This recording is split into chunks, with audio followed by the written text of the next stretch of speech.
When I first arrived in China, I had a really busy summer of volunteer teaching. It was a really cool experience. It introduced me to a boots on the ground experience of the organization that I used to work with. And I loved it. I loved it. I enjoyed the time in China, around the people, around the culture.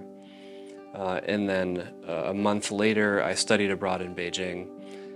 And that semester was probably the most interesting, maybe the most enjoyable, but also the most difficult and academically rigorous semester of my entire undergrad. I did a language immersion track where I took a language pledge to only speak Mandarin Monday through Friday. For the first month of my study abroad experience, I had a constant headache. So much learning, so much new.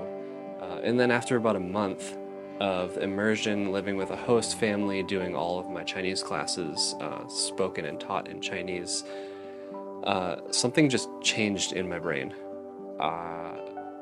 Maybe I got to a certain level of development, or like brain development in my language learning. But one day I'm on the bus on my way to classes, and suddenly I realized things sound differently. Like, I can hear things more clearly. And I went to class, and all of a sudden I was at like another level of comprehension and fluency. It was a really cool experience. So I continued through that semester, learning a lot, learning an average of 100 new vocabulary words a week. And it was just a really intense 12-week semester. So all through that experience, I was communicating online with my girlfriend, now wife. So we had 6 months of a long-distance relationship, opposite sides of the planet. And that was tough, especially because before I left for that 6-month stint in China, we had started talking about getting married. So when I came back from China, from my study abroad, we near immediately got engaged, and we spent the last semester of our undergrad, spring 2015, finishing up our last few classes and planning our wedding. We graduated, and a month and a half later got married, and by the end of that summer we applied to ELIC's long-term program.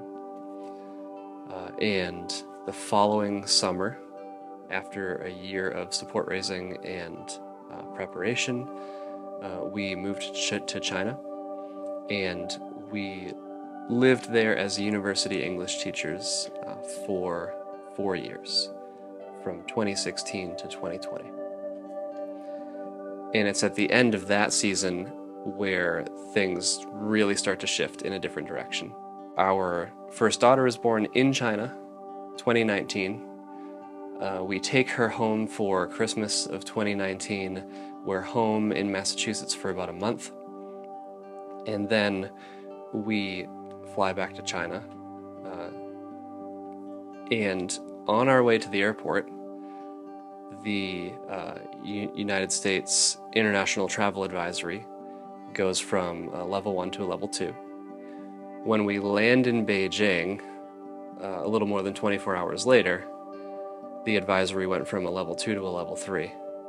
And then 48 hours later, when we went to leave our China apartment to go to our annual global conference, the advisory had gone to the highest level, a level 4. So when we left Boston 3-4 days earlier, everything seemed normal except for rumors about something happening in China. When we left China 4 days after that, the airports were hazmat suits and temperature detectors and waivers saying that you didn't have these symptoms, you hadn't been in these places. And it was a really intense experience. We weren't sure what we were going into, what we were going through. And long story short, we go to our conference, and during the conference, they hold an emergency meeting for China personnel. They say that our return to our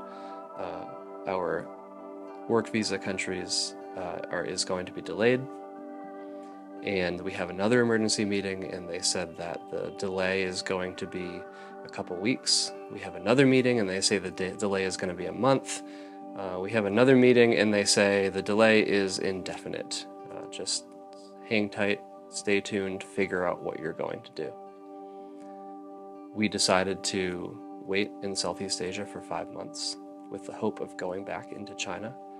We had just spent the last 3 years building a home for ourselves. And after 5 months, visas got complicated, so we came back to North America, not really sure what was going to happen.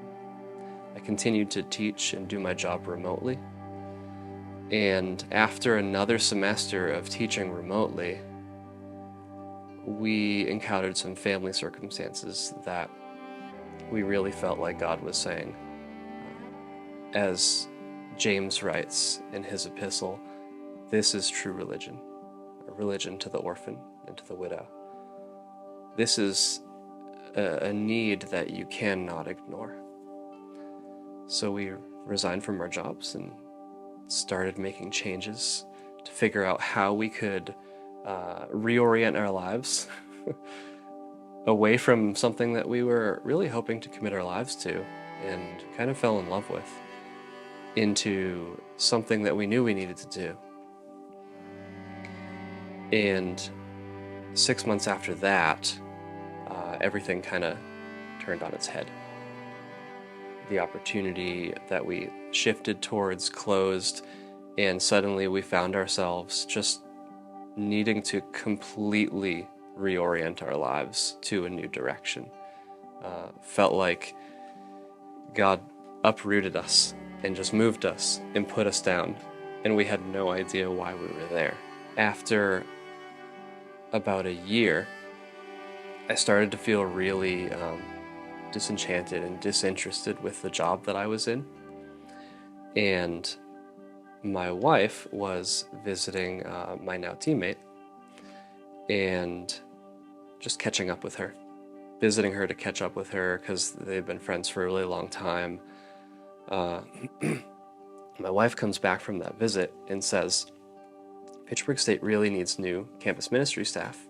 I know in the past, because we felt like God was bringing us overseas, that we declined the offer or the opportunity to maybe work with campus ministry, with campus ambassadors. Maybe now's the time. So I just went for it. We had the history. My wife was part of campus ambassadors at Worcester State through her undergrad. She loved the experience, and we thought it was a really great ministry. And this opportunity opened up for me. So I started thinking about it, and I did not sleep that entire night. I laid in my bed staring at the ceiling, thinking about all of the reasons why I should or shouldn't do campus ambassadors. And by the end of that week, I had decided, we don't know where to go. Nothing else is working. Let's try it. Couldn't hurt. And the doors just flew wide open.